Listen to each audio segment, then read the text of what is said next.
Hey there friends, welcome to another tool video here at Scott's Garage. Today we're going to be looking at this Ryobi Random Orbit Sander. We're going to unbox it and then give it a quick test run.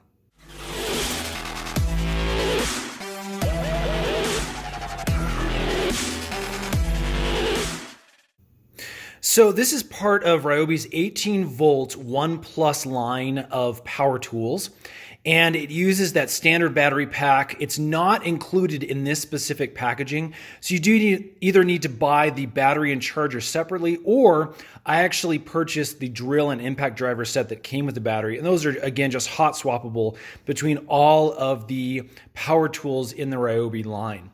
Now, this is a great little tool, really handy to have if you're doing some kind of medium style jobs, maybe redoing some furniture pieces, maybe sanding some flooring, those kind of things. And you really just need a handheld tool that can get into kind of tight spots, but also give you a good power option to really clean things up. Now, this boasts 10,000 orbits per minute. And if you have a larger battery pack, this can actually run up to 35 minutes of continuous sanding. And it's also got this really cool onboard dust collector. Now, again, this isn't going to be 100% with collecting all the dust, but it really is going to clean up your job site by gathering a bunch of that sawdust that comes off of the sander. So here are a few other little features that you can expect. It's got multiple grip areas to help with ergonomic sanding. We've got a lock-on switch. We also have that hook and loop accessory fastening. And this, again, is real nice compared to those old square sanders where you had to lock the sandpaper in place. It's really, really difficult to use. So this is super nice to just slap your circular sandpaper on there and go to town. And then it's also got a new and improved grip zone. So the battery life, again, we're using 18 volt batteries. It's got that 10,000 orbits per minute. The pad size is a 5-inch, so you have to remember that when you're purchasing pads. And the total weight is only 2.5 pounds. So really quick, I'll give you an idea of the type of sandpaper that this uses. This paper is not included, so you have to either purchase it on Amazon. I'll put some links in the description box below. Or I picked this up with the sander at Home Depot, and it was only like 10 bucks for 15 pieces here. So again, make sure you look for that hook and lock 5-inch style sandpaper.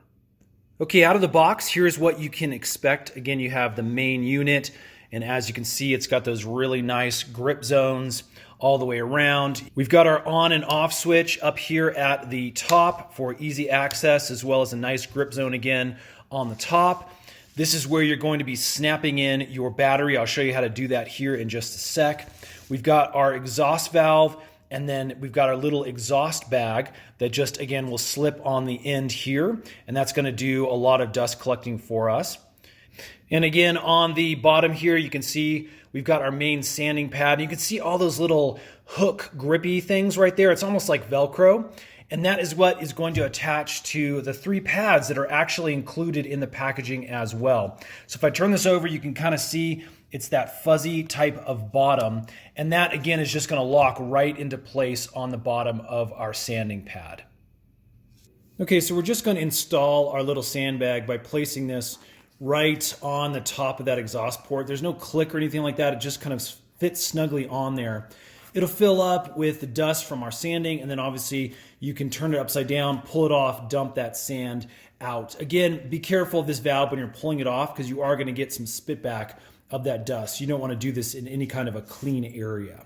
Now, when you're ready to put the sandpaper on, all we're going to do is really kind of take this, line up the holes as best you can, and stick that right down on there.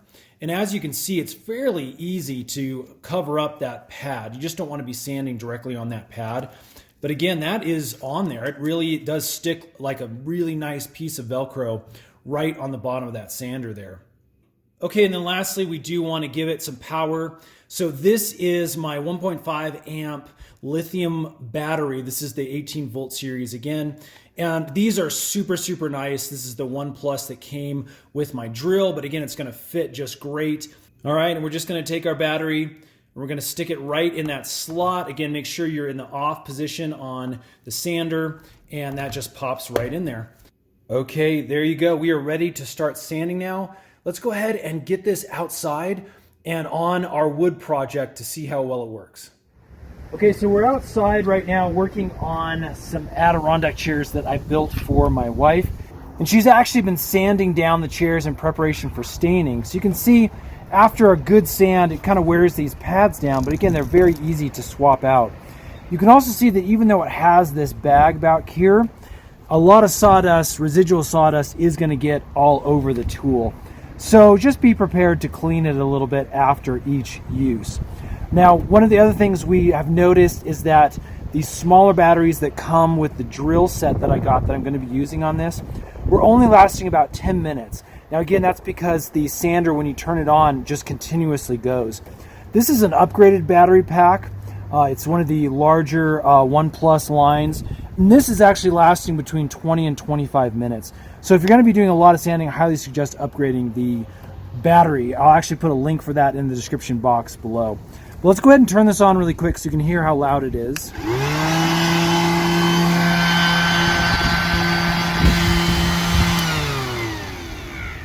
So you can actually see that pad spinning at a fairly decent rate. It's not super loud. You really don't need any kind of like ear protection for this. Let's go ahead and get it on the wood and just kind of see how it performs. Again, one of the other things we've noticed is that it really doesn't put off a ton of torque. So you don't need a ton of strength to kind of keep it in place, although you will need to control it.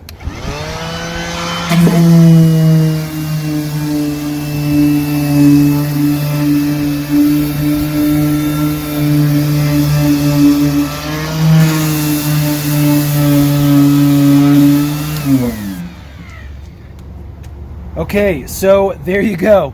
Quick demonstration. So far, so good. This actually has been working great for us. Again, we've done a couple of these Adirondack chairs now, and this thing has been super handy to sand down this pine that really didn't need a ton of work. And you can get different grains of sandpaper if you want to go a little bit heavier. But overall, really enjoying this thing.